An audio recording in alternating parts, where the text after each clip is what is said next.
Welcome back to another episode of Infidelity Tales Lab. We're thankful for your continued viewership. Before we begin, tell us, where in the world are you watching from? We love knowing our global reach. Now, let's dive into today's story. Chapter 1, Strange Feelings. Rob Morrison adjusted the rearview mirror of his wife's silver Honda Civic as he pulled into the school pickup lane. The familiar weight of his tactical vest beneath his civilian clothes felt oddly comforting after another long day investigating insurance fraud cases for the city. 15 years as a Marine Corps investigator before transitioning to civilian work had taught him to notice details others missed, but today he was just a father picking up his daughter. Emma bounced into the passenger seat, her backpack heavy with homework and her usual bright smile lighting up her 8-year-old face. "Hey, Dad, where's your truck?" "In the shop, sweetheart. Mom said I could use her car." Rob pulled away from the curb, glancing at his daughter, who had suddenly gone quiet. She was fidgeting with her seatbelt, looking around the interior with an expression he'd rarely seen on her face. "Dad," Emma whispered, leaning closer to him, "this car feels strange." Rob raised an eyebrow, keeping his voice light. "Strange how, kiddo?" Emma scrunched her nose, her small fingers tracing the edge of the seat. "It smells different. And the seat, it's not how Mom usually has it. And there's this." She held up a gas station receipt from the floor that wasn't from their usual station. "Mom never goes to Shell." Something cold settled in Rob's stomach. His investigative instincts kicked in automatically as he processed Emma's observations. The seat position was indeed different, pushed back further than Lisa's petite frame would require. The faint scent of masculine cologne lingered beneath the usual vanilla air freshener his wife preferred. "You know what, Em? Let's take a taxi home instead. I just remembered your mom might need her car later."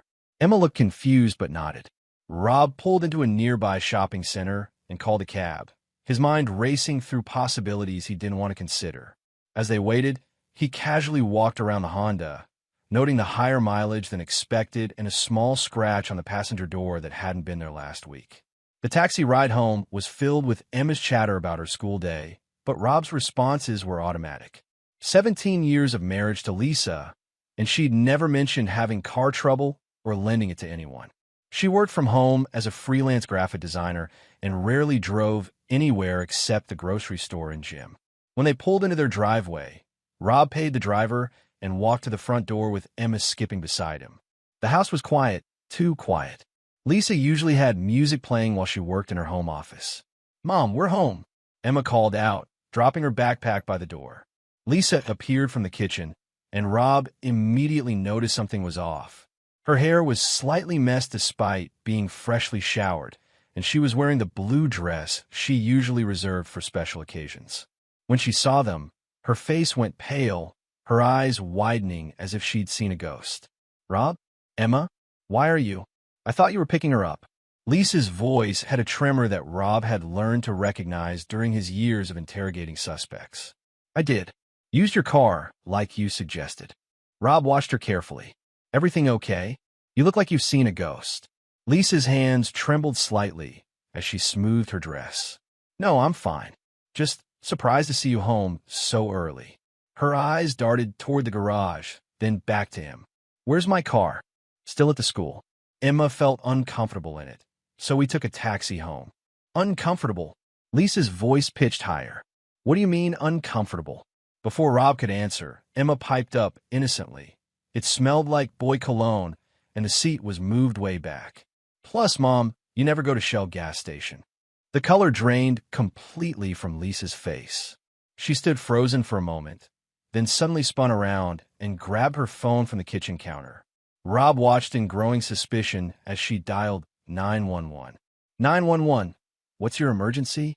"I need to report a stolen vehicle," Lisa said, her voice shaking. "My husband and daughter, they're not who they say they are." Rob stared at his wife in complete shock as she gave the dispatcher their address. Emma looked between her parents, confusion and fear creeping into her young face. "Lisa, what the hell are you doing?" Rob's voice was dangerously quiet. She wouldn't meet his eyes, clutching the phone like a lifeline. I don't know you. This isn't. You're not supposed to be here." The sound of approaching sirens filled the air, and Rob's mind began working with a cold precision that had made him one of the best investigators in the Marines. His wife had just called the police on him and their daughter, claiming they weren't who they said they were. There was only one reason someone would panic enough to make such a desperate, illogical call. She was hiding something big enough to make her risk everything to cover it up. Chapter 2. The investigation begins. 2 patrol officers arrived within minutes, their hands resting casually on their weapons as they approached the front door. Rob recognized the lead officer, Detective Mike Torres, from his insurance investigation days, and felt a small measure of relief. Rob Morrison? What's going on here? Torres looked genuinely confused as he glanced between Rob and the trembling Lisa. I wish I knew, Mike. My wife called you on us. Rob's voice was steady, controlled. Said we weren't who we claimed to be. Torres turned to Lisa, his expression patient but professional. Ma'am, can you explain the situation? Lisa's story fell apart within minutes. She couldn't explain why she thought her husband and daughter were imposters, couldn't provide any evidence of identity theft or home invasion. Her hands shook as she tried to answer basic questions about when she'd last seen her real family. Mrs. Morrison, Torres said gently, I've known your husband for 3 years. This is definitely Rob Morrison, and that's your daughter Emma. Are you feeling all right? Have you taken any medication today? Rob watched his wife realize her mistake, saw the moment panic turn to humiliation and then to something that looked almost like regret. She canceled the report, claiming stress from work deadlines had made her confused and paranoid. After the officers left, Lisa immediately retreated to their bedroom, claiming a headache. Emma, still confused and frightened by the whole incident, curled up next to Rob on the couch. Daddy, why did Mom call the police on us? Rob smoothed his daughter's hair, his mind cataloging every detail from the afternoon. Sometimes grown-ups make mistakes when they're scared or confused, sweetheart. Mom's just having a tough day. But Rob knew it wasn't confusion. In 17 years of marriage, through military deployments, job changes, and family stress, Lisa had never once acted irrationally. She was hiding something, and her panic response told him it was significant. That night, after Emma was asleep, Rob began what he did best, investigating. He started with the Honda, using a flashlight to examine every inch of the interior. The masculine cologne scent was stronger near the driver's seat. He found a single dark hair on the headrest that was definitely not his or Lisa's. In the glove compartment, beneath the registration, was a napkin from Rosario's Italian restaurant, a place Lisa claimed to have never visited.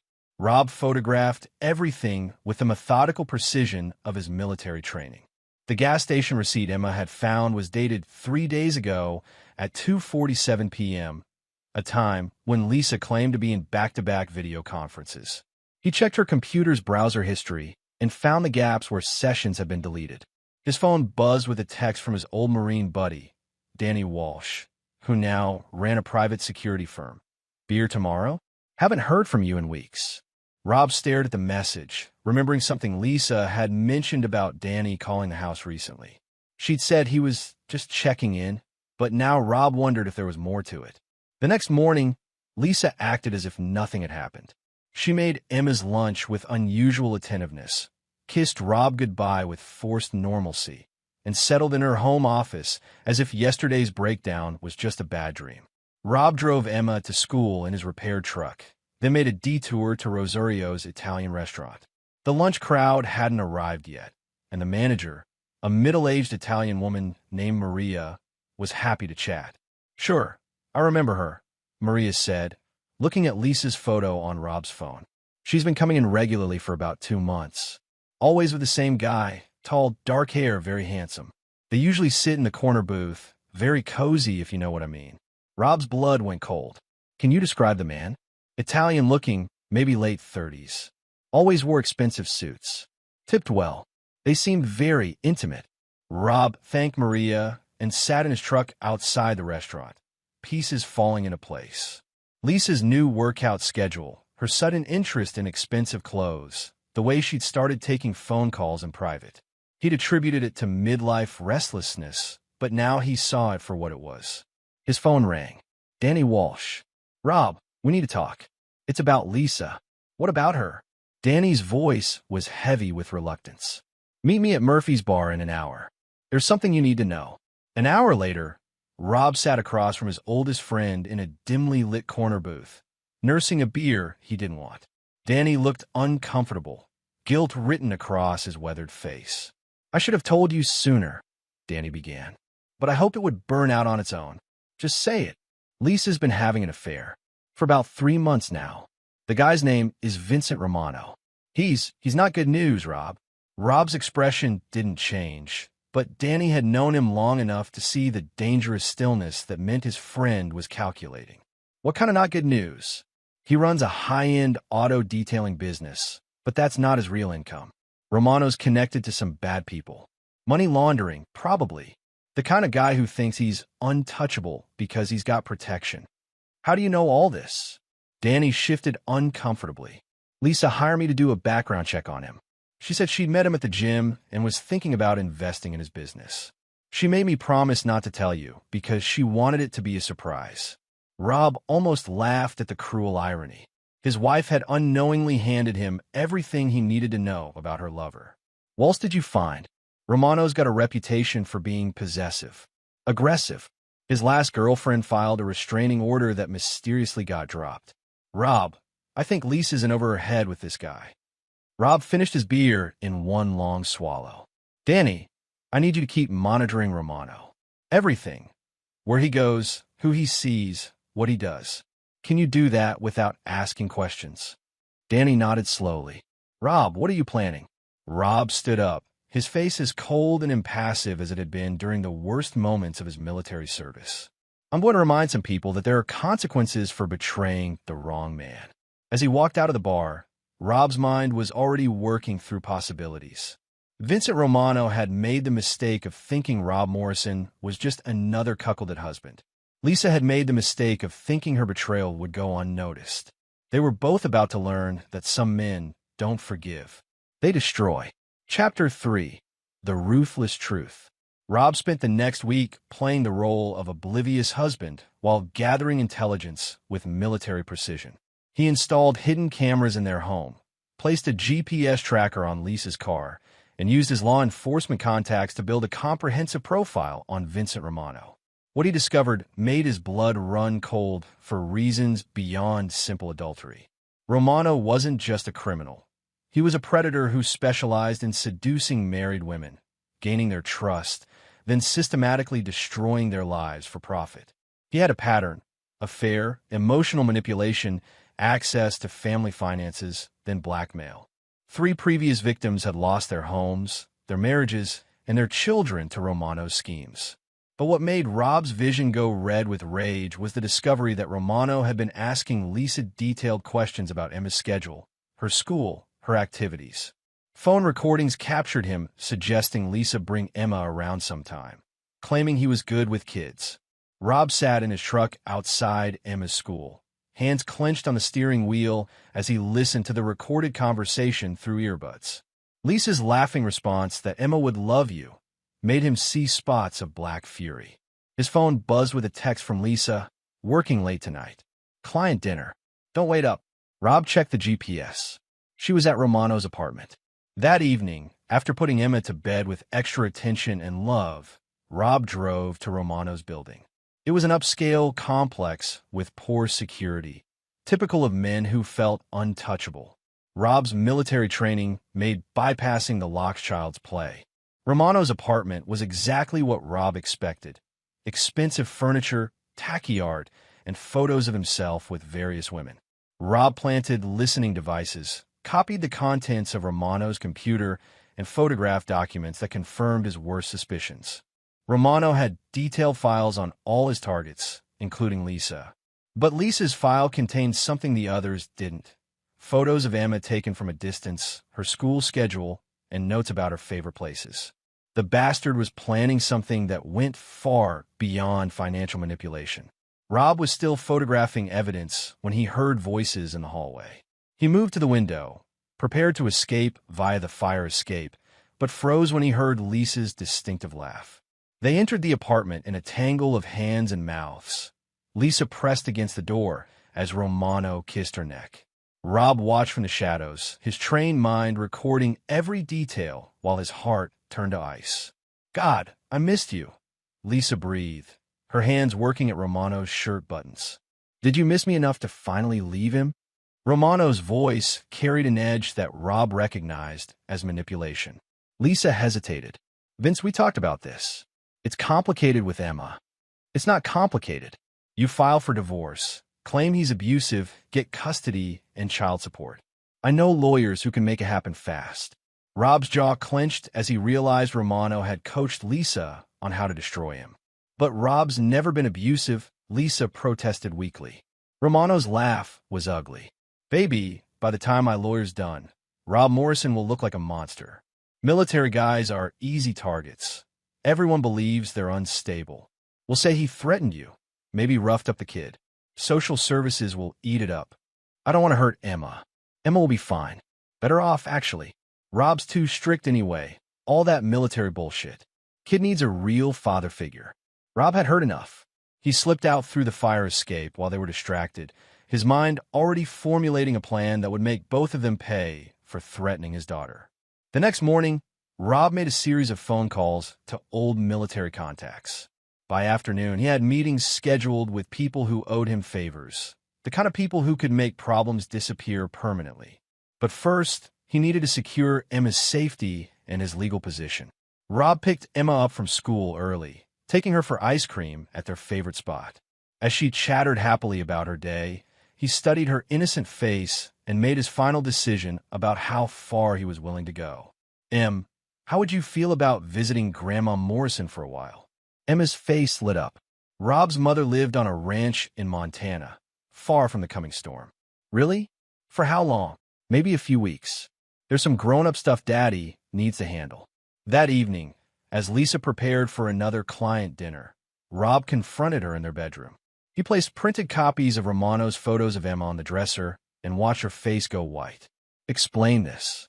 Lisa's hands shook as she picked up the photos. "Rob, I can.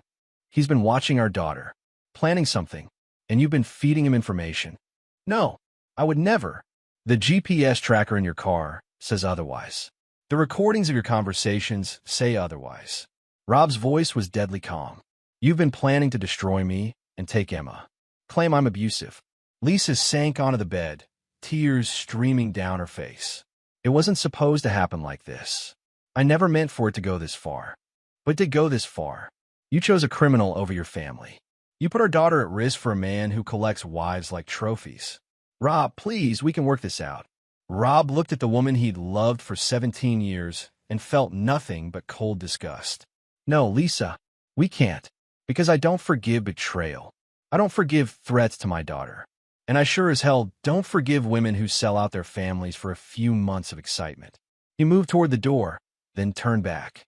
"You have 48 hours to decide if you want to cooperate with my divorce terms, or if you want me to let Vincent Romano's other victims know where to find him. Some of them have brothers and fathers who are even less forgiving than I am." Lisa looked up with desperate hope. You're gonna let me go? Just like that?" Rob's smile was arctic. "Lisa, I said I don't forgive.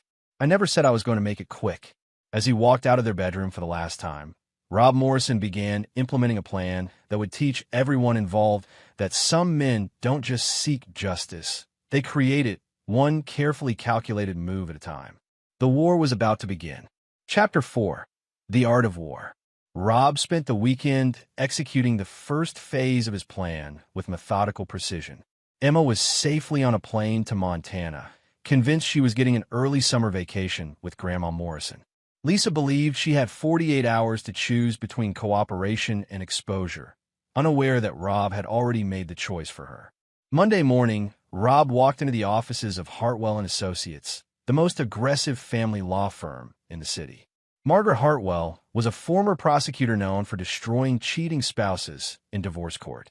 "Mr. Morrison," Margaret studied the evidence Rob had compiled. "This is remarkably thorough. Your wife won't know what hit her. I don't want her to know what hit her until it's too late to recover." Rob's voice was ice. "Can you freeze the accounts?" "Already filed the emergency motions. By noon today, she won't be able to access anything except the household checking account. Your pension investments, the house, all protected. Rob nodded. What about custody? Margaret smiled grimly. With Romano's criminal background and the evidence of him stalking Emma, any judge will see your wife as an unfit mother. Full custody won't be a problem. But Rob wasn't finished. I want to add a clause to the custody arrangement. If Lisa ever introduces Emma to any romantic partner without court approval, custody automatically reverts to me permanently. That's unusually harsh. Lisa threatened my daughter's safety. There are no limits to how far I'll go to protect Emma. While Margaret filed the paperwork, Rob drove to his insurance company office where his supervisor, Captain Pete Rodriguez, was waiting with several federal agents. Rob, these gentlemen are very interested in what you've discovered about Vincent Romano's operation. Agent Sarah Mitchell laid out surveillance photos on the conference table. Romano's been on our radar for money laundering, but we haven't been able to get close enough to his operation. Your evidence changes everything. Rob studied the photos. What do you need from me? We need him to incriminate himself. Make him think he's won. Get him comfortable enough to talk about his other operations. How long do you need? 2 weeks, maybe 3. Can you maintain your cover that long? Rob thought about Lisa's panicked phone call to the police, her pathetic attempts to manipulate him, Romano's plans for Emma. Agent Mitchell, I'll give you a month if you guarantee me he'll go down hard. Prison time, I want him destroyed. Financially, socially, criminally. I want him to lose everything. Agent Mitchell exchanged glances with her partner. Mr. Morrison, we appreciate your cooperation, but you need to let us handle. No. Rob's voice cut through her objection like a blade. You handle the federal case. I'll handle the personal justice. That afternoon, Rob returned home to find Lisa pacing the kitchen, cell phone clutched in her hand. She looked up when he entered, her face a mixture of desperation and anger. Rob, we need to talk. I'm listening. I've been thinking about what you said.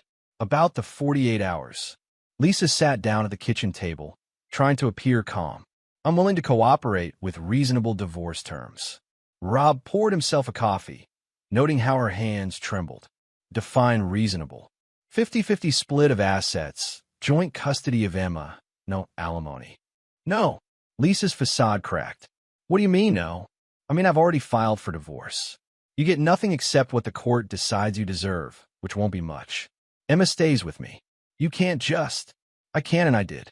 As of this morning, you can't access our bank accounts, you can't sell the house, and you can't make any major decisions regarding Emma without my consent. Lisa shot to her feet. This is insane. You can't destroy our marriage over one mistake. Rob set down his coffee cup with deliberate care. One mistake? Lisa, you've been planning to frame me as an abusive husband. Your boyfriend has been stalking our daughter. That's not a mistake. That's a conspiracy. Vince would never hurt Emma. Vincent Romano has a restraining order history. He's under federal investigation for money laundering. And he has photos of Emma that he took without our permission. Rob watched Lisa's face go pale. Did you know about the photos, Lisa? No, of course not. But you knew about the plan to claim I was abusive. Lisa's silence was answer enough. Rob stood up, his movements controlled but predatory. Here's what's going to happen. You're going to continue your relationship with Romano exactly as you have been. You're going to act like nothing has changed between us. And you're going to wear a wire. What? The FBI wants Romano for money laundering. I want him for threatening my daughter. You're going to help us get him. Lisa backed against the kitchen counter. I won't do it. Yes, you will. Because if you don't, I'll make sure every one of Romano's previous victims knows where to find both of you. Some of them have teenage sons who blame him for destroying their families. The color drained from Lisa's face. You're threatening me. I'm offering you a choice. Help us destroy Romano, and maybe you'll get supervised visitation with Emma. Refuse, and you'll lose everything, including your safety. Rob moved closer, his voice dropping to a whisper. Lisa, 17 years ago, you married a Marine who's been in situations where hesitation means death. You've forgotten who I am, but I haven't. I protect what's mine, and I destroy what threatens it. Romano threatened Emma. You enabled him. Now you both pay the price. Lisa's phone buzzed with a text. She glanced at it, then at Rob. He wants to see me tonight. Perfect. Agent Mitchell will brief you on the wire equipment tomorrow. Tonight, you act normal. Rob headed toward the door, then turned back. Oh, and Lisa, if you warn him about any of this, I'll make sure he finds out about your cooperation anyway. The difference is, if you warn him, you'll both be marked as federal informants with no protection. As Rob left the house, he felt the familiar calm that came with having a clear mission. The enemy was identified, the objectives were set, and the tactics were in motion. Vincent Romano had made the mistake of thinking Rob Morrison was just another mark.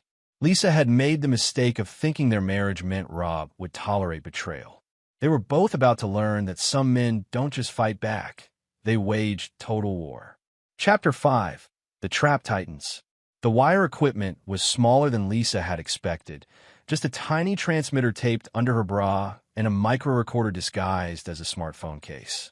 Agent Mitchell had spent 2 hours coaching her on how to guide conversations toward Romano's criminal activities without seeming obvious. Remember, Mitchell emphasized, we need him to talk about money sources, other women he's targeted, and any plans involving your daughter. Can you handle this? Lisa nodded, though her hands were shaking. 3 days ago, she'd been planning a future with Vincent. Now she was helping destroy him to save herself from Rob's calculated vengeance. Rob watched the briefing from an adjacent room through one-way glass, his expression unreadable. When the agents finished, he joined Lisa in the hallway. Scared? He asked. Terrified, Lisa admitted. Rob, what if he finds out? Then you'd better be very convincing. Rob's voice held no sympathy. Remember, you chose this path. Now you walk it. That evening, Lisa met Romano at his apartment, the wire recording every word. He greeted her with wine and pasta, completely unaware that federal agents were listening from a van parked outside. You seem tense, baby, Romano said, massaging Lisa's shoulders. Everything okay at home? Lisa forced herself to relax into his touch. Rob's been acting strange. Suspicious. I think he might know something. Romano's hand stilled. What kind of strange? He asked me about my schedule, wanted to know where I've been going. And yesterday, he went through my purse. Lisa delivered the lies smoothly, following the script Agent Mitchell had provided. Vince, maybe we should cool things down for a while. No. Romano's voice hardened. We're too close to getting what we want. Your husband's a problem that needs solving. Lisa's blood chilled. What do you mean? I mean, men like Rob Morrison think they can control everything. They need to learn different. Romano moved to his desk, pulling out a thick folder. See, I've been doing research on your husband.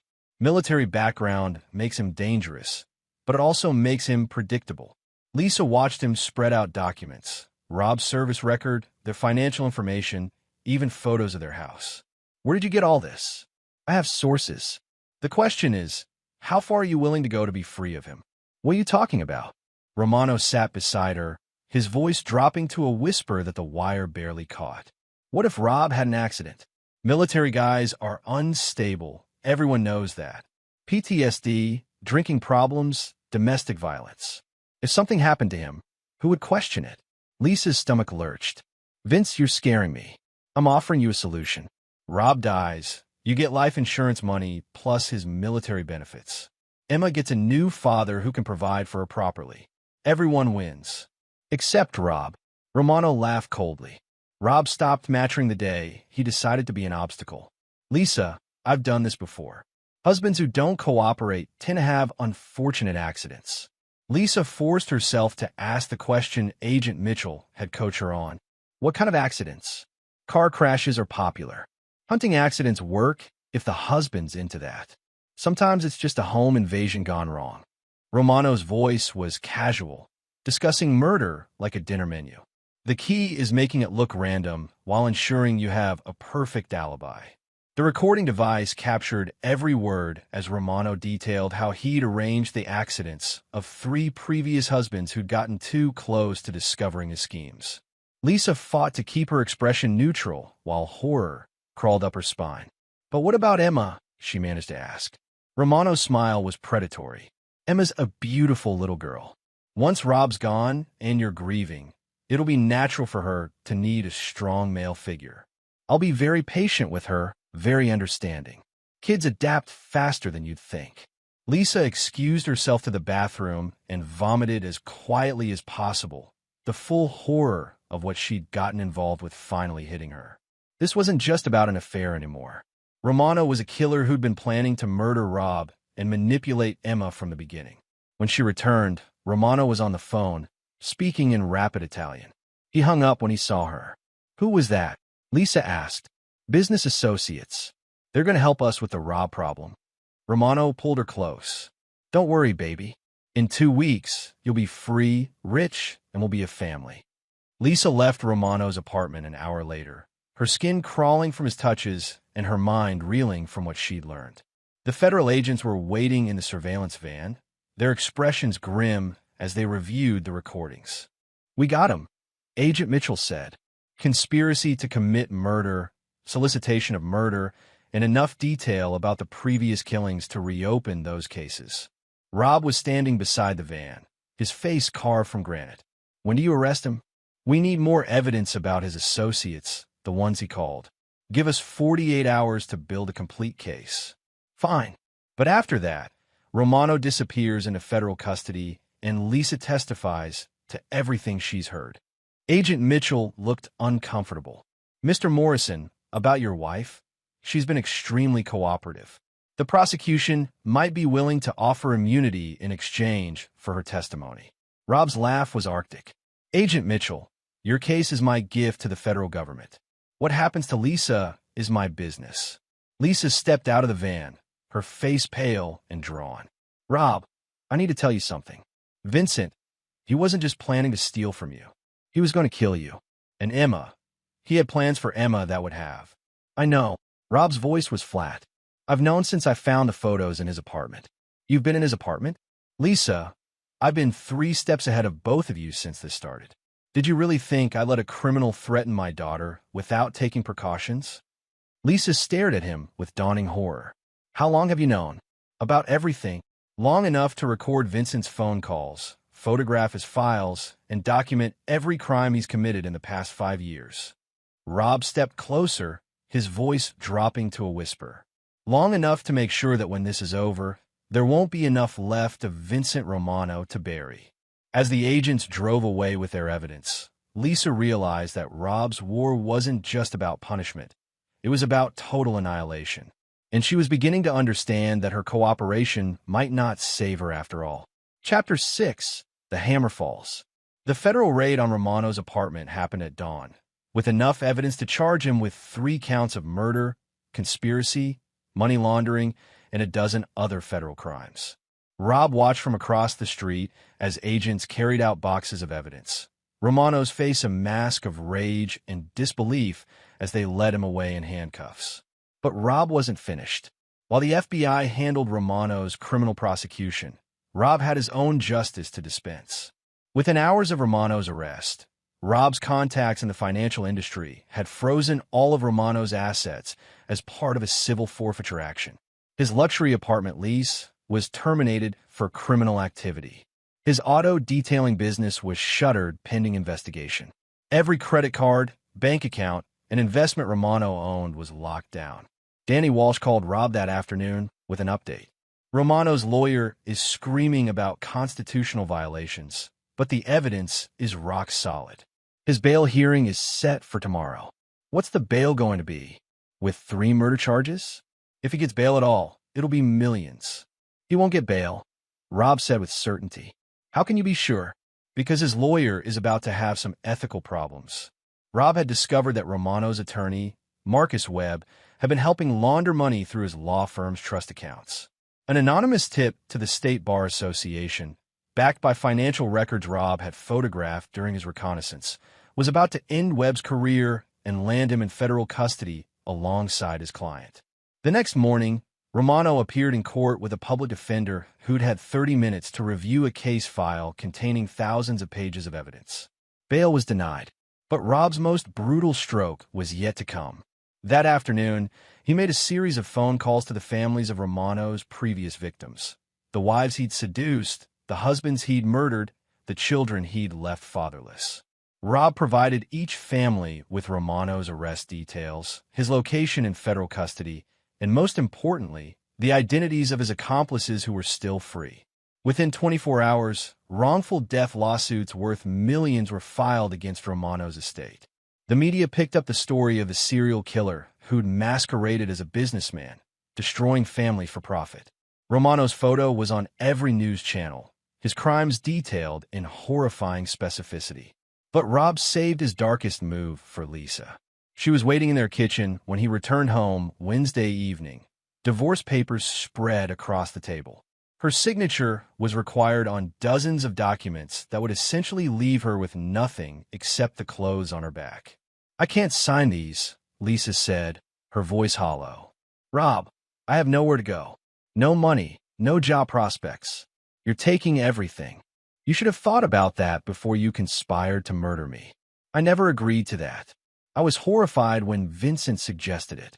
Rob sat across from her, his expression emotionless. "But you didn't leave him. You didn't warn me. You continued the relationship even after you knew he was a killer. I was scared. You were complicit." Rob slid a photograph across the table. It showed Lisa entering Romano's apartment 2 days after he'd detailed his murder plans. "This was taken after he told you about killing other husbands. You went back to him anyway." Lisa stared at the photo, her last defense crumbling. "What do you want from me? I want you to disappear. Sign the papers, take the $5,000 I'm legally required to give you, and start over somewhere far from here." $5,000? "Rob, we have over $200,000 in savings." "Pat, it's evidence in a federal money laundering investigation now. Romano used you to gain access to our accounts, remember? Everything's frozen pending the outcome of his trial." Lisa's face went white. "That's not true. You're lying." Rob showed her the bank statements. Their accounts had been emptied 3 days before Romano's arrest. Money transferred to offshore accounts that the FBI had traced to Romano's operation. Lisa's own signatures were on the transfer authorizations. "When did I sign these?" Lisa whispered, staring at documents she didn't remember. "Romano forged them using samples of your signature from the love letters you wrote him. The FBI has the originals." Rob's voice was clinical. "Lisa, you're not just losing a marriage. You're an accomplice to money laundering and conspiracy to commit murder. The only reason you're not in federal custody is because you cooperated with the investigation. But I helped you. I wore the wire. You wore the wire to save yourself, not to help justice. There's a difference." Lisa signed the papers with shaking hands, each signature stripping away another piece of her former life. The house, the cars, the investments, Rob's military pension. Everything went to Rob or in a trust fund for Emma. But Rob had one final move that would ensure Lisa never forgot the price of betrayal. "There's one more thing," he said as Lisa prepared to leave. "The families of Romano's victims want to interview you. They have questions about how he operated, how he selected targets, how he gained access to their finances. I don't have to talk to them." "No, you don't. But they know where you work, where you shop, where your sister lives. They know Romano destroyed their families, and they know you helped him do it." Rob's smile was arctic. "Some of them have sons who blame Romano for their father's deaths. Young men with nothing left to lose tend to be unpredictable." Lisa's knees nearly gave out. "You're telling them where to find me. I'm giving them information they're entitled to have. What they do with it is their choice."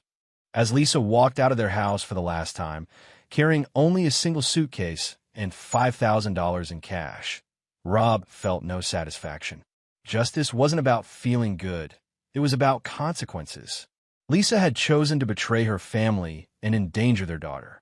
Now she would live with the consequences for the rest of her life. That evening, Rob called his mother in Montana.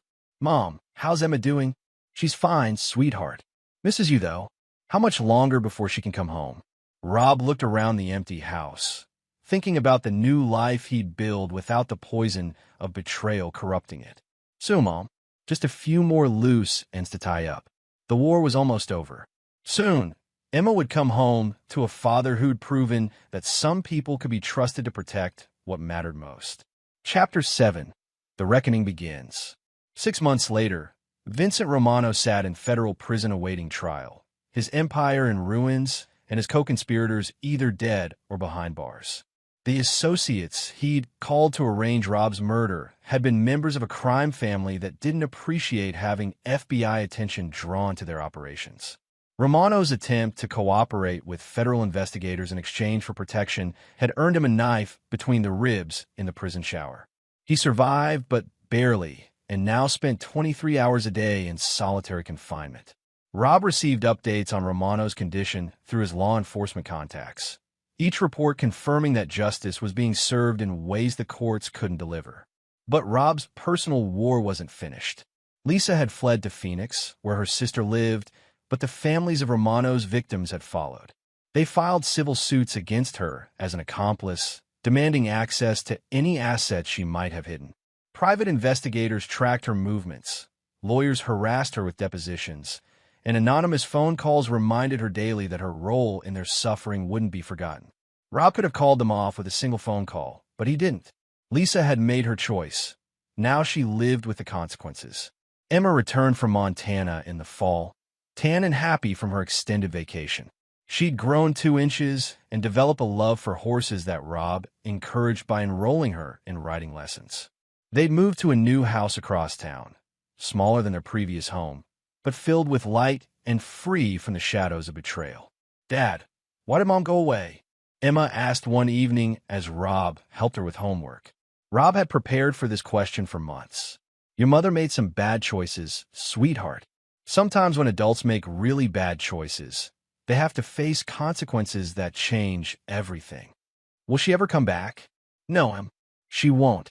Emma was quiet for a moment, then looked up with eyes that were startlingly mature for her 9 years. "Are you sad about that?" Rob considered the question carefully. "I'm sad that she chose to hurt our family, but I'm not sad that it's just you and me now." "Are you?" Emma shook her head. "I like it better with just us. It feels safer." The word safer hit Rob like a physical blow. His 9-year-old daughter felt safer without her mother, a damning indictment of the chaos Lisa had brought into their lives. That winter, Rob received a call from Agent Mitchell. "Morrison, thought you'd want to know. Romano's trial date has been set for March. He's been trying to make deals, but prosecutors aren't interested. With your wife's testimony and the evidence you provided, it's an airtight case." "What about Lisa?" "Immunity deals still in place. She testifies, she walks free from federal charges. And the civil suits?" Mitchell was quiet for a moment. "Those families, they're not letting go. Your ex-wife is looking at years of litigation, even if she doesn't have assets to seize." Rob felt no satisfaction in Lisa's ongoing torment, but he felt no sympathy either. She'd chosen to stand with a killer against her own family. Some choices couldn't be undone. Spring brought Romano's trial, and with it, a parade of prosecutors, defense attorneys, and media attention that Rob avoided entirely. He'd given his testimony during the investigation phase. The trial itself was just formality. Romano would die in prison, either from the justice system or from his former associates. The outcome was inevitable. But Rob's most important victory came on a quiet Tuesday afternoon when Emma brought home her report card. Straight A's, teacher comments praising her resilience and maturity, and a note requesting a parent conference to discuss her accelerated academic placement.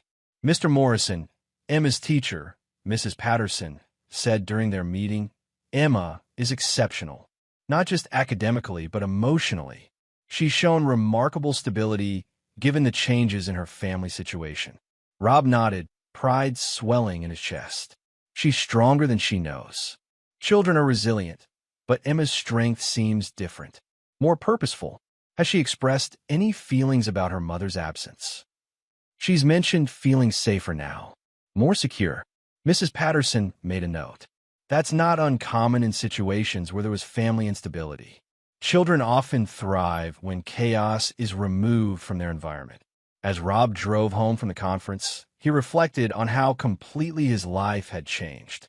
A year ago, he'd been a husband and father living a lie, unaware that his wife was planning his destruction. Now he was a single father raising a daughter who felt safer without her mother's presence. The irony wasn't lost on him. In trying to destroy his family, Lisa had actually saved it. That evening, as Emma practiced piano in the living room, Rob sat at his kitchen table paying bills and planning their summer vacation. The house was peaceful, filled with the sound of music and the contentment that came from knowing his daughter was safe and loved. His phone buzzed with a text from an unknown number. "This is Lisa. I know you won't respond, but I needed to say this. You were right about Vincent. About everything. I'm sorry." Rob stared at the message for a long moment, then deleted it without responding. Apologies were meaningless when they came after consequences had been delivered. Lisa was sorry she'd been caught, sorry she'd lost everything, sorry her choices had destroyed her life. But she wasn't sorry she'd betrayed him. She was sorry it hadn't worked. He turned off his phone and listened to Emma's piano practice, the melody filling their home with beauty and peace. Tomorrow he would teach her how to change the oil in his truck because practical skills mattered. This weekend they would go camping because adventure bonded families together. Next month they would visit his mother in Montana because Emma needed to understand her heritage. Rob Morrison had learned that some betrayals were so deep they couldn't be forgiven, only punished. But he'd also learned that some bonds were so strong they couldn't be broken, only strengthened by adversity. The war was over. Rob had won. Chapter 8, Blood and Judgment. The call came on a rainy Thursday morning in late spring. Agent Mitchell's voice was tense with barely controlled excitement. "Morrison, Romano's dead." Rob set down his coffee cup carefully. "How? Officially? Heart attack during a prison fight. Unofficially? Someone got to him despite protective custody." Word is his former associates weren't satisfied with just making him suffer. Rob felt no surprise, only the cold satisfaction of inevitability. What about the trial? Case closed. With Romano dead and his organization dismantled, prosecutors are focusing on the surviving co-conspirators. Your ex-wife's testimony is still valuable for those cases. After ending the call, Rob stood at his kitchen window watching Emma play in their backyard with their new dog, a German shepherd named Scout. She was building an obstacle course for the puppy, her face bright with concentration and joy. This was what mattered. Not Romano's death, not the federal cases, not Lisa's ongoing legal troubles. Emma's happiness was the only victory that counted. But Rob's war wasn't quite finished. That afternoon, he received a visit from someone unexpected. The man at his door was tall, gaunt, with eyes that held the hollow look of grief worn too long. Rob recognized him from newspaper photos, David Chun, whose wife Romano had seduced and whose subsequent accidental death had left Chun raising 2 young sons alone. "Mr. Morrison, I'm David Chun. I wanted to thank you." Rob invited Chun inside, studying the man who represented one of Romano's victims. "Thank me for what?" "For exposing him. For getting justice. My wife, Catherine, she was so ashamed of what she'd done with Romano that she couldn't face me when I found out. The night before her accident, she told me she was going to end the affair and confess everything."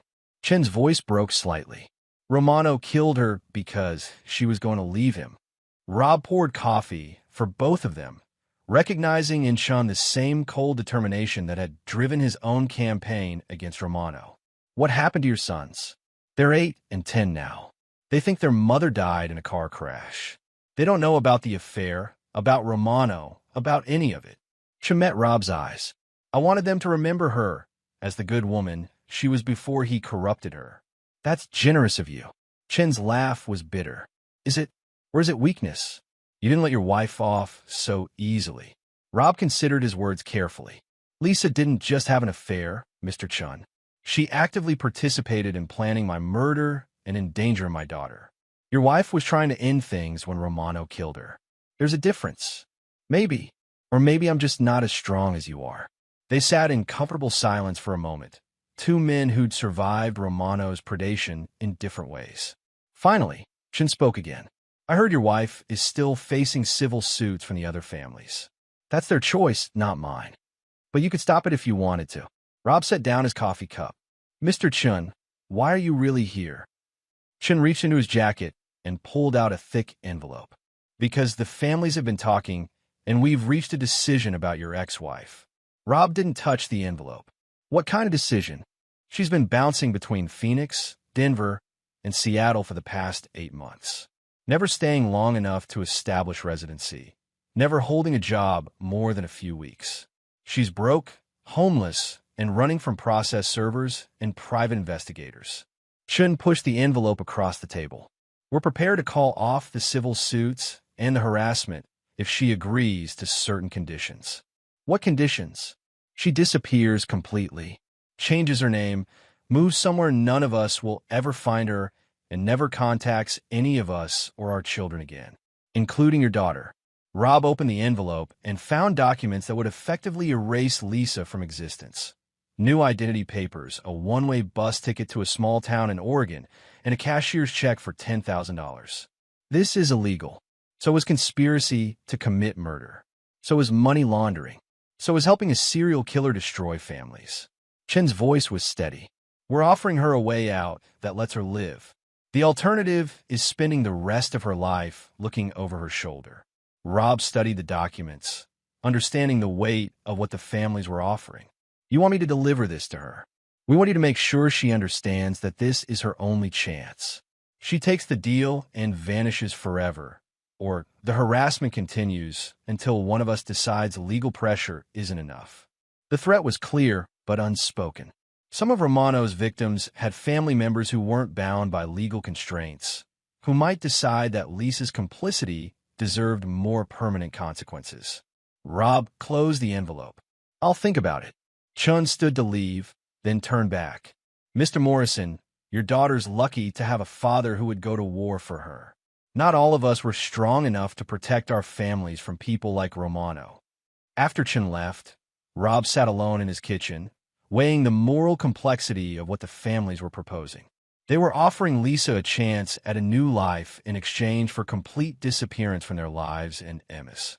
It was merciful compared to what they could do, but it was also a form of exile that would leave Lisa permanently rootless and alone. Rob thought about Emma, who is now 10 years old and thriving in ways that had been impossible when Lisa's chaos dominated their home. Emma rarely mentioned her mother anymore, and when she did, it was without sadness or longing. She'd adapted to their new life with the resilience of childhood, building a world where she felt safe and loved. Lisa's reappearance, even years from now, would only destabilize the peace Emma had found. The family's offer would ensure that never happened. That evening, after Emma was asleep, Rob made his decision. He called the number Chan had given him and arranged to meet Lisa one final time. The meeting would be neutral ground, a roadside diner outside Phoenix where Lisa had been staying in a weekly rate motel. It would be the last conversation between them, the final chapter in a war that had consumed their marriage and left only ruins behind.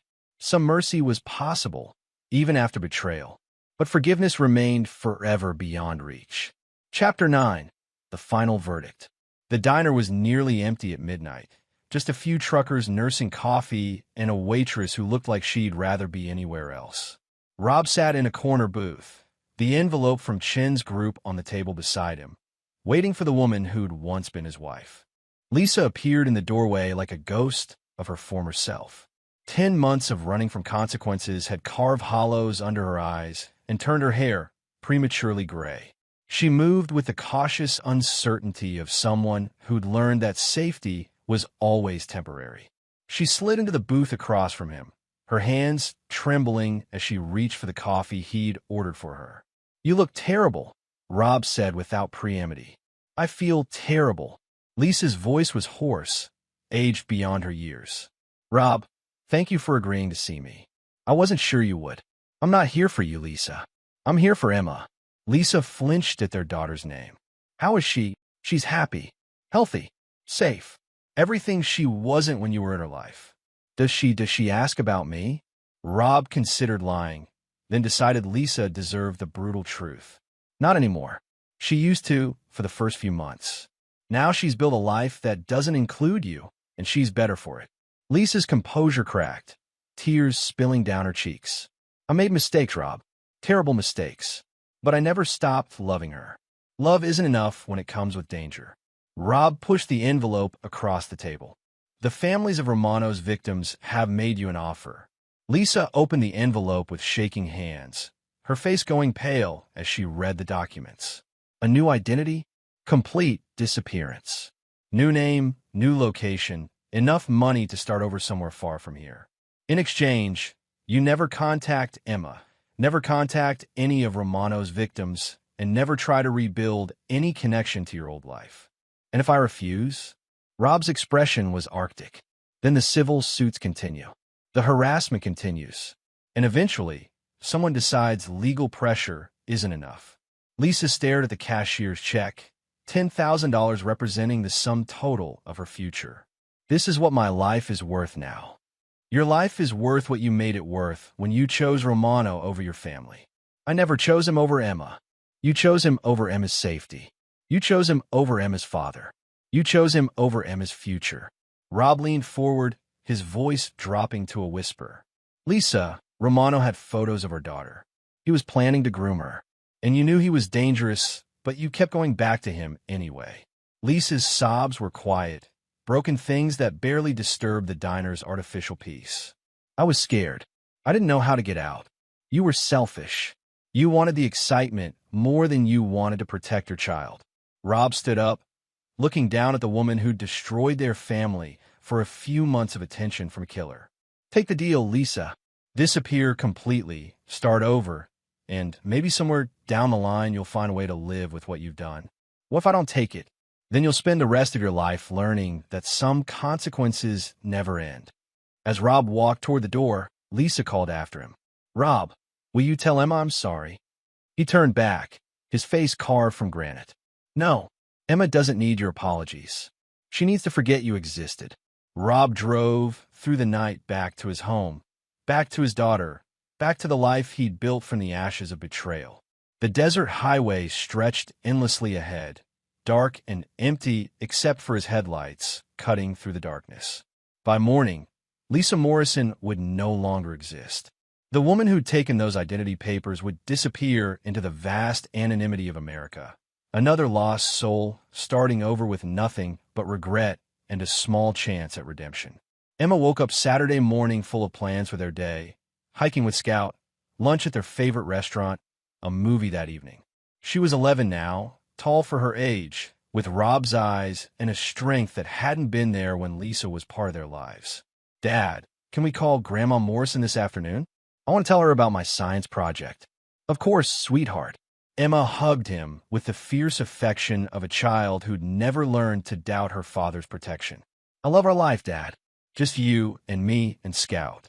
Rob held his daughter close, remembering the fear in her voice that day she'd said the car felt strange, remembering the terror of realizing she'd been targeted by a predator. Lisa's betrayal had nearly destroyed them, but had also taught them what mattered most. I love our life too, Em. That afternoon, while Emma played in the backyard with Scout, Rob received a text from Agent Mitchell. Lisa Morrison took a bus to Portland this morning. Case officially closed. Rob deleted the message and watched his daughter teach their dog new tricks, her laughter carrying across the yard like music.